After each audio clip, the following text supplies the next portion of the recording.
Hello everyone, welcome back to my channel.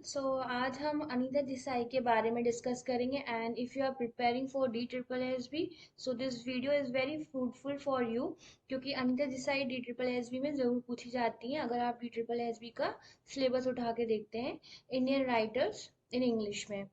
तो और अगर आप कोई भी अदर एग्जाम्स की प्रिपरेशन कर रहे हो, केवी या कोई भी सेंट्रल एग्जाम या स्टेट का एग्जाम हो गया टीचिंग को लेकर, इट डजेंट मैटर टीजीटी है या पीजीटी है, तो इंग्लिश के सब्जेक्ट में ये ज़रूर पूछी जाती हैं। So let's start from the first slide, that is Anita Desai life work and achievement. So अगर आप डी ट्रिपल एस बी या किसी भी टीचिंग एग्जाम की प्रिपरेशन कर रहे हैं तो कोई भी राइटर का जो लाइफ वर्क और अचीवमेंट होता है उसमें से ज़रूर क्वेश्चंस आते हैं।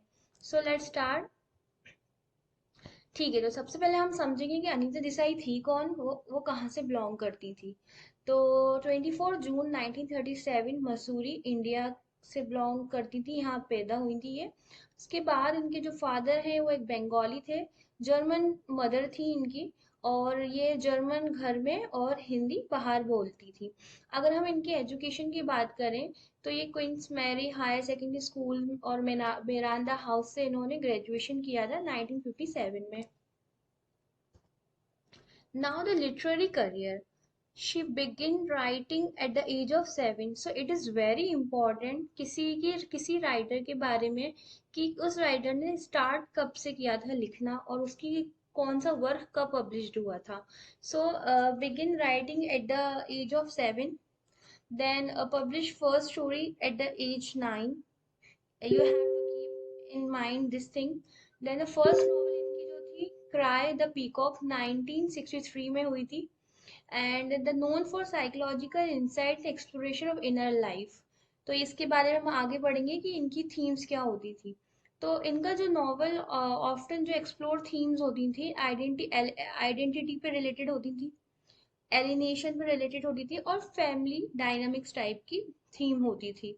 तो writing rights in English but deeply rooted in Indian culture and society, obviously ये एक इंग्लिश लिटरेचर के अंदर आती है, तो ये एक इंग्लिश राइटर थी। बट ऐसा कहते हैं कि अनिता देसाई काफी कल्चर सोसाइटी से कनेक्टेड थी। तो इनके कुछ मेजर वर्क्स हैं जो सीक्वेंट वाइज भी दिए हैं, and if you learn in sequence wise आपके लिए बेनिफिशियल रहेगा। तो फर्स्ट इनका जो वर्क था वो Cry the Peacock 1963, then the Voice in the City 1965, then Where Shall We Go This Summer 1975, then Fire on the Mountain 1977, Clear Light of Day 1980, In Custody 1984, Baumgartner's Bombay 1988 and a Zigzag Way 2004। तो इनका इन custody 1984 से काफी questions पूछे गए teaching के paper में। ना इनकी कुछ अकेडमिक्स और रिकॉग्निशंस वर्क थे। इनको Sahitya Akademi award for the fire on the mountain 1978 में मिला था। तो अब आपसे ये दो क्वेश्चन बन सकते हैं इसी लाइन से कि उनको साहित्य अकादमी अवार्ड कब मिला गया था 1978 में, या फिर उनसे ये पूछ सकते हैं कि उनकी कौन सी ऐसा वर्क था, उनकी कौन सी नॉवल थी जिसकी वजह से उनको साहित्य अकादमी अवार्ड मिला था। तो fire on the Mountain. Then इनकी ये बुकर प्राइज के अंदर भी आती है। इनकी कुछ ऐसी नॉवेल्स थी, इनको शॉर्ट लिस्टेड हुई थी, मतलब अवार्डेड नहीं हुई थी बट शॉर्ट लिस्टेड बुक्स थी इनकी। तो बुकर प्राइज ये 3 बार बुकर प्राइज के लिए शॉर्ट लिस्टेड हुई थी। तो clear light of the day 1980, in custody 1984, fasting feasting 1999। Then उसके बाद इनको एक और अवार्ड मिला था Padma Bhushan 2014, 2014। In 2014 she got Padma Bhushan, and ये American academy of arts and letters की मेंबर भी रह चुकी है।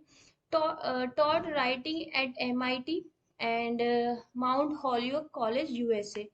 तो ये MIT और माउंट हॉलियोक कॉलेज से भी कनेक्टेड है। इसके बाद इनकी थीम्स पढ़ते हैं, किस तरह की ये थीम्स पे लिखती थी। तो पहली बात तो इनकी साइकोलॉजिकल कॉन्फ्लिक्ट्स बहुत होते थे। जो हमारे इनर थॉट्स होते हैं, साइकोलॉजिकल कॉन्फ्लिक्ट्स, इनर थॉट्स चलते हैं, उस पर ये लिखती थी। और women roles I mean as a women ये वुमेन रोल स्ट्रगल्स और सोसाइटी को काफ़ी शो करती थी कि सोसाइटी में उस टाइम या कभी आज के टाइम किस तरह का वुमेन का रोल है, क्या स्ट्रगल्स है वुमेन को लेकर हर हर फेज में। फैमिली रिलेशनशिप्स बताती थी, जनरेशनल गैप्स की कहानियां में होता था, alienation, loneliness and identity crisis भी इनकी कहानी के थीम होते थे। ठीक है, एंड कॉन्ट्रास्ट क्या रहता था इनकी कहानी का, ट्रेडिशन एंड द मॉडर्निटी। अब कुछ ऐसे इंपॉर्टेंट क्वेश्चंस हैं जो डी ट्रिपल एस बी या के वी में स्पेशली ये पूछे गए हैं, और if you are preparing for other exams उसमें भी ये आ सकते हैं। तो इनकी central theme Cry the Peacock. What is the central theme of Cry the Peacock, क्या थी? Which Anita Desai novel was adopted into a film by a merchant ivory to the custody, इनकी वो थी, वर्क था। Name the novel for which Anita Desai won the साहित्य Akademi award. तो इनको अभी अपन ने रिसेंटली पढ़ा था कि इनको किस चीज़ के लिए मिला था, तो fire on the mountain work के लिए इनको साहित्य अकादमी अवार्ड मिला था। In which year did Anita Desai receive the Padma Bhushan? तो इनका पद्म भूषण इनको 2014 में मिला था। देन उसके बाद which work of Desai explore the conflict between tradition and modernity? तो इनका ऐसा कौन सा वर्क है जिसमें इन्होंने मॉडर्निटी और ट्रेडिशन को बताया है? तो list any two recurring theme in Anita. इनकी थीम कौन सी, list I mean questions options दे सकते हैं आपको, उसको वो करना है। तो ये important I mean Anita Desai के बारे में काफ़ी कुछ है यूट्यूब पे, बट अगर आप डी ट्रिपल एस बी या कोई भी टीचिंग एग्जाम की प्रिपेयर करो तो ये क्वेश्चन ज़रूर आ सकता है। कुछ ऐसे इनके कलेक्शंस हैं, मैं अलग से बता देती हूँ। लाइक 1980 में इनको बुकर प्राइज दिया था क्लियर लाइट ऑफ डे के लिए, जो कि फिक्शन थी। और 1984 में इनको फिर से शॉर्ट लिस्टेड करा था बुकर प्राइज के लिए, इन कस्टडी। तो इन कस्टडी में जो प्रोटोगोनिस्ट था, प्रोटोगोनिस्ट मतलब मेन कैरेक्टर जो था, उसका नाम था देवन। तो ये आपसे ज़रूर पूछ सकते हैं। एंड 1999 में इनको फास्टिंग एंड फीस्टिंग के लिए शॉर्ट लिस्टेड करा गया था। देन कुछ इनके और इम्पोर्टेंट चीज़ें, या सेमी ऑटोबायोग्राफ कौन सी चीज़ थी? तो clear light of the day थी 1980 में। देन उसके बाद इनका जो प्रीमियम सेटिंग होती थी वो क्या, जियोलॉजिकल या प्रीमियम सेटिंग कहाँ होती थी? बर्लिन, वेनिस या मुंबई ये शो करती थी। तो this is all about Anita Desai, and this is the main topic under Anita Desai. ये सब क्वेश्चंस ज़रूर पूछे गए, जैसे कि उनसे पूछा गया था, अनीता देसाई का क्वेश्चन पूछा गया था डी ट्रिपल एस बी में कि जो कस्टडी है, इन कस्टडी देवान is professor of which subject? तो आपको ये समझना है कि प्रोटोगोनिस्ट से रिलेटेड चीज़ें भी पूछ सकते हैं। तो वो हिंदी के वो थे प्रोफेसर। हु ट्रिक्स देवान इनटू इंटरव्यूइंग नूर? तो इन कस्टडी में कुछ ऐसा था कि उर्दू जो लैंग्वेज है उसका यू नो पॉपुलैरिटी कम होने लगा था, और ये हिंदी के प्रोफेसर थे बट ये उर्दू में काफ़ी इंटरेस्ट लेते थे। तो इनको किसी ने झांसा दिया देवान को कि वो मुराद का जाके इंटरव्यू लें।